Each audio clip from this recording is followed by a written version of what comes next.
Alright, so I guess we're most of the way through week 3 now, and as you can see the mustache is coming along pretty well. It does curl at the sides, but I won't try and do that on camera, it might be embarrassing. So this week I've been on obstetrics, or on the obstetrics ward more specifically. So far it's been a little bit unlucky in that I've been there for 3 whole days and there's been no women in labour at any point in time while I've been there, which I guess is not really the point of obstetrics, but I guess you get that. We've had quite an interesting case today and yesterday though of a retained placenta. It was really interesting looking at that case because the woman was from a place far, far away. So after delivering her baby, which was unfortunately a stillbirth, she had to walk to the dinghy to get to the river and then have a dinghy ride and then walk to the hospital from where her dinghy dropped her off, which in total took her 3 days.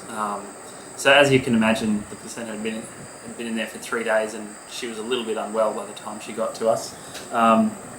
Then the plan was to take her to theatre for a removal of that placenta, but her platelets had fallen to 60 and then 25 by the time we had the opportunity to do that, and with the lack of proper facilities we didn't really want to go ahead.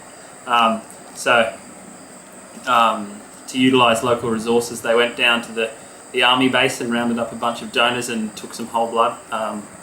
They don't have the capability to have only platelets or only plasma, so they just go for whole blood even if the patient is not anemic, which I found very interesting, but I guess at the same time they use the resources that they have. So we took her to theatre and attempted to have a manual removal, but it wasn't successful, so now she's being transferred by a plane to a place called Tabuba, which is about 140 k's away, so which is, I guess, a real shame for her and for her husband, having lost the baby and then having all these troubles. But it was good to see that there is some referral possible even in the remote and poor areas, that patients that really need that care are able to get it. Unfortunately for a lot of other patients that might benefit from being referred, there just isn't the opportunity to refer all the time, which I guess is a bit sad, and to see the limitations of their healthcare I find is very confronting in what they're able to do and what they aren't able to do. As Ash was saying, amoxidol seems to be the staple treatment for many conditions, whether it be closed fractures or exhaustion or whatever they decide to come in with. Amoxidol seems to be a staple treatment. But despite that kind of depressing outlook, I guess, on some of the clinical stuff we've seen this week, it's been really good to be able to teach. We went up to the Rumganai Community Health Workers School on Tuesday and did a full day of teaching for them. It was really great, I guess, to feel that we're able to give something back and really help out the community. I guess things that we kind of took as really basic were really new and interesting concepts to them, and actually generated quite a lot of interest, and hopefully they all learned something about how to approach patients that they might see. We've also had the opportunity to do some grand rounds at this hospital as well, doing some presentations for the staff, and again, even the most basic things like up-to-date resuscitation guidelines, some of the staff are still able to learn from that. So I guess it's really good to feel that even after we go, we'll still make a difference to some of the hospital activities. I